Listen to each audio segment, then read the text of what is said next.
Hi, I'm Jennifer Chen. Growing up, my parents instilled in me the belief that true wealth comes from humility and smart work. While other kids dreamed of being doctors or lawyers, I was captivated by the stock market. By 12, I was devouring investment books and obsessively tracking market trends, much to my parents' bewilderment. Sweetie, maybe you should spend more time with your friends. My mom would suggest, eyeing me over stacks of financial reports. This is fun for me, Mom, I'd reply without looking up. Did you know Warren Buffett bought his first stock at 11? She chuckled, shaking her head. Just promise me you won't forget to live while you're planning your empire. That promise grew harder to keep as my hobby turned into a passion and eventually expertise. By 16, I was managing a modest portfolio with my savings and allowance. Winning a full scholarship to study finance at Harvard felt like destiny. At Harvard, I met Michael. He was studying business administration, charming, ambitious, and aiming to climb the corporate ladder. We met during finals week, both reaching for the same economics textbook. Ladies first, he said with a warm smile. I laughed. Thanks, I'm Jennifer. Michael. Maybe we could study together. What began as a shared study session blossomed into daily coffee dates, then a relationship. Unlike others I'd met, Michael admired my ambition. You're going to dominate the business world, he'd say, watching me dissect market trends. Any company would be lucky to have you. What he didn't know was that I wasn't planning to work for anyone else. My scholarship covered everything, so I funneled my earnings into investments. By graduation, my portfolio had grown exponentially. But I kept it quiet. I wanted success on my terms, not as the girl with the trust fund. Michael landed a prestigious job at Sterling Industries, a major tech firm in Boston, while I chose to work independently. When I declined several high-profile offers, Michael was skeptical. Are you sure? He asked. These are dream opportunities. I have my own plans, I replied with a smile. Trust me. A year later, we got married in a modest ceremony. Michael's mother, Patricia, was less than thrilled with my career choice. Investment consulting, she'd sneer. Is that even a real job? I smiled, recalling my parents' advice about staying humble. By then, my portfolio was worth over $50 million, strategically diversified and quietly making me one of Sterling's largest individual shareholders. Though no one, not even Michael, knew. Michael thrived at Sterling, rising through the ranks to work under James Wilson, the arrogant VP of operations. Wilson was infamous for his outdated views, especially about women. The problem with modern marriages, he'd say at company events, is women forgetting their place. Michael would laugh awkwardly, avoiding confrontation. It irritated me, but I let it slide until the annual executive party. Sterling was unveiling restructuring plans, and as a key shareholder, I had a vested interest in attending. Are you sure you want to come? Michael asked. These events can be dull for non-employees. I think it's time I took a closer look at your work, I replied, carefully applying my makeup. I chose a classic black dress, pearl earrings, and my grandmother's vintage watch, a talisman in every major decision I'd made. The hotel ballroom buzzed with chatter as we arrived. Crystal chandeliers glittered overhead, and the scent of champagne lingered in the air. Michael led me to James Wilson, who was holding court near the bar. Jennifer. Michael.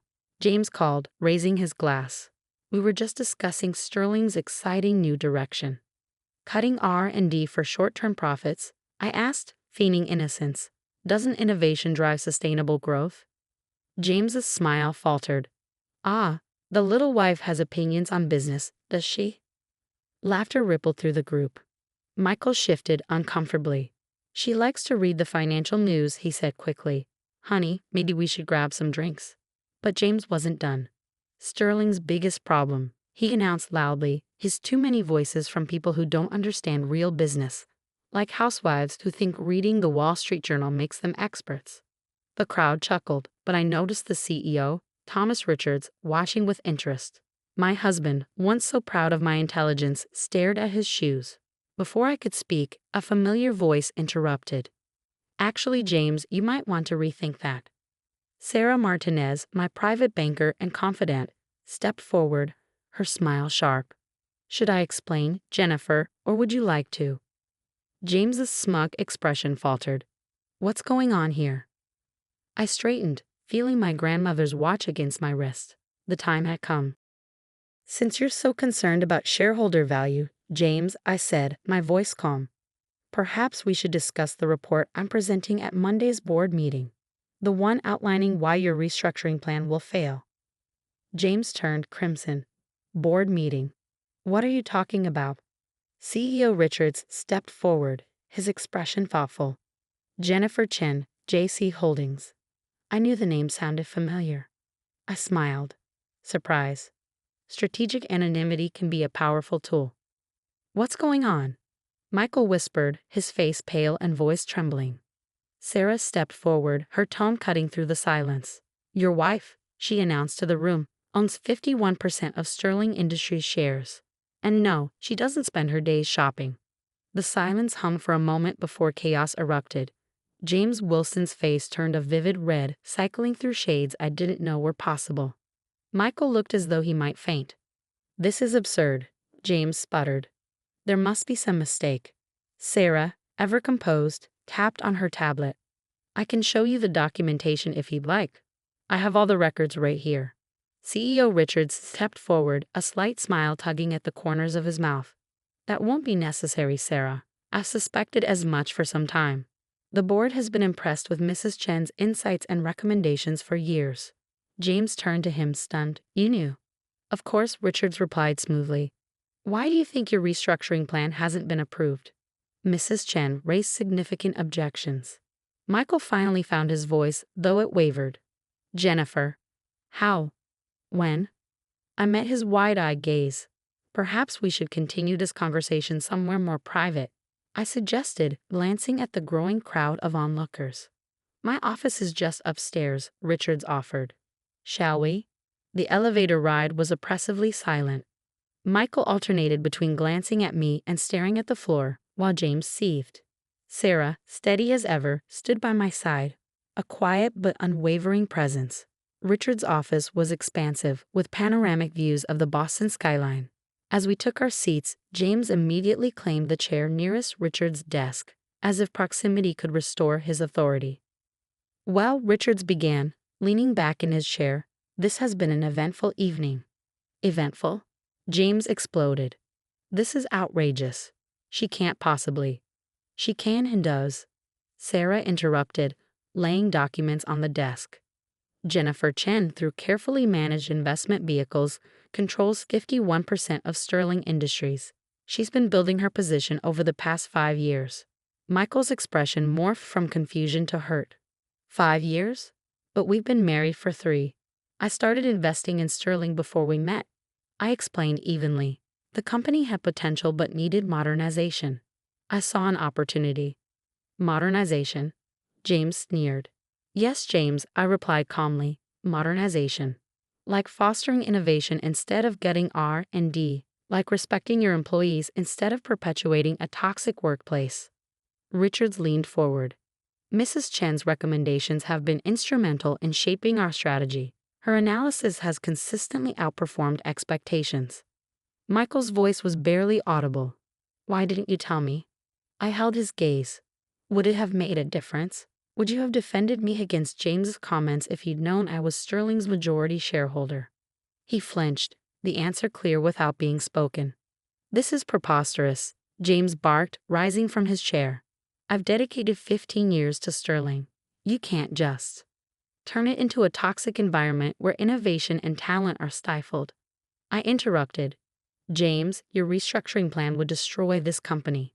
The board won't be supporting it, Richards cut in. In fact, we need to discuss your future with Sterling. My future? James looked stricken. Yes, I said, standing to meet his glare. Your leadership is outdated, your strategies are short-sighted, and your conduct unacceptable. Sterling deserves better. You can't fire me, James shouted. You're just a majority shareholder, Sarah interjected coolly. And yes, she can.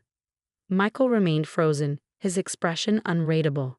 You told me you were consulting, he murmured. You said it was small scale. I never lied, I said softly. I just didn't tell you everything. Would you have respected my decisions if I had? James erupted again, pointing at Michael. She's tearing us apart. Women like her. That's enough, Richard snapped, his tone sharp. James, you'll receive the details of your separation package tomorrow. Please leave. James stormed out, slamming the door behind him. Sarah excused herself, leaving me alone with Michael and Richards. Mrs. Chen, Richards began, will you be taking a more active role in the company? Yes, I replied firmly, starting with a comprehensive review of our culture and leadership. Michael finally spoke, his voice cracking. And what about us? I turned to him, my voice steady. That depends. Are you ready to see me as an equal, or am I still just the little wife you asked to stay quiet at company events? I need time, he stammered, standing abruptly. This is all too much. He left, and I watched his retreating figure. Richards cleared his throat. Family and business rarely mix well. True, I said, exhaling deeply, but principles shouldn't be compromised. The days that followed were a whirlwind. James's firing made headlines, Sterling Industries, a shakeup at the top. The stock price dipped briefly before recovering as my vision for the company became public. Michael stayed with his parents, processing everything. His mother left a string of hostile voicemails, which I deleted without hesitation. My focus remained on transforming Sterling, revitalizing R&D, implementing work-life balance policies, and fostering innovation. A week later, Michael returned. He looked worn, his usual polish replaced by exhaustion. Can we talk? He asked hesitantly. I gestured to the chair across from my desk. He sat, then immediately stood again, pacing nervously. I've been thinking about everything, he began. About us, about work. And? I prompted. I was wrong, he admitted, his voice low. I let James and others disrespect you. I should have stood up for you. I was so focused on my career that I forgot what really matters. I watched him for a moment before replying. Change doesn't come through words, Michael. It comes through actions. Are you ready to show me that you see me as your equal? He nodded, determination flickering in his eyes. Yes, I am. I waited silently, giving him space to continue. But you weren't completely honest either, Michael added after a moment. You kept such a huge part of your life hidden from me. How are we supposed to have a real marriage with secrets like that? You're right, I admitted, keeping my voice calm. I should have trusted you with the truth. But Michael, ask yourself, why didn't I feel I could? He sank into the chair, his hands running through his hair. Because I showed you I couldn't be trusted. Every time I laughed at James's jokes, every time I told you to stay quiet. I proved I cared more about office politics than supporting my wife. The next few weeks tested everything, my marriage, my resolve, and my ability to steer Sterling Industries through massive change. James Wilson hadn't gone quietly. He hired a lawyer and threatened to sue for wrongful termination, and his allies within the company whispered behind my back. She's tearing down our traditions, they muttered in the break room. This is what happens when you let emotions run a business, others sneered. But facts don't lie. Within a month, employee satisfaction soared by 40%, and R&D, finally free from James's stifling grip, filed 12 patent applications. The stock price climbed steadily, proving that my changes were more than just radical. They were necessary. At home, Michael hovered in a strange limbo, sleeping in the guest room and walking on eggshells around me. His mother, Patricia, however, had no such hesitation. She stormed into our house one afternoon, her designer heels clicking like gunfire. We need to talk, she announced, barely pausing before stepping into the living room. By all means, I said dryly, closing the door behind her. This power trip of yours has gone far enough, she declared, folding her arms. You've made your point. Now step back and let the men handle business. I raised an eyebrow. The men? You've humiliated Michael enough already, she snapped. His colleagues don't know how to treat him anymore. Do you have any idea what this is doing to his career? Humiliating? I repeated. Like being laughed at during business functions? Like being dismissed as just a housewife? That's different. She waved a manicured hand dismissively. That's just how business works. Men need to. Need to what, Patricia? Undermine women to prop up their egos. Pretend competence doesn't exist if it comes from the wrong gender. You tricked him, she burst out. My son married you thinking you were a normal wife, and no. Now what? Michael's voice cut through the tension, startling us both. Michael. Patricia turned to him, her expression softening with relief. Thank goodness you're here. We need to talk sense into her before she destroys everything. But Michael wasn't looking at her. His eyes were locked on me, filled with something I hadn't seen in weeks, understanding. "Mom," he said evenly, "you need to leave." "What?" "But." "Now," he said firmly. After she left, silence settled between us. Michael sank onto the couch, exhaustion etched into his face. "I heard everything," he said quietly, "and I finally realized I've been just like her, treating you like you needed to be managed, not supported. And I'm sorry." I sat down beside him, keeping a cautious distance. "I didn't want to outshine you, Michael. I just wanted your respect as your wife, as a partner, as a person." "You have it," he said softly. "I know I don't deserve your trust right now, but I want to earn it. Not because of your money or your power, but because I love you. And I want to be the partner you deserve." My phone buzzed, breaking the moment. It was Sarah. "Jennifer," she said when I answered, "James has withdrawn his lawsuit. Word about Sterling's latest quarterly projections has spread, and they're impressive." "Send me the details," I said with a smile. "And Sarah, thank you for everything." When I hung up, Michael asked, "Good news?" "James is backing down." I confirmed. "It seems success really is the best revenge." Michael nodded thoughtfully. "What happens now?" "With Sterling and with us." "Sterling will keep evolving," I replied. "We're rolling out a new parental leave policy and launching a mentorship program for women in tech next month." "And us?" he asked, his voice hesitant. I took a deep breath. "That depends. Are you ready for a marriage of equals? Really ready?" "I'd like to try," he said, a small smile tugging at his lips. "Starting with moving out of the guest room, if you're okay with that. It's killing my back." I laughed, surprising myself. "We'll need couples counseling, and you'll have to stand up to your mother." "Done," he said, grinning. "Though maybe we should have dinner with her next week. I'd love to see her face when you explain your women's leadership initiative." For the first time in weeks, I felt real hope for our future.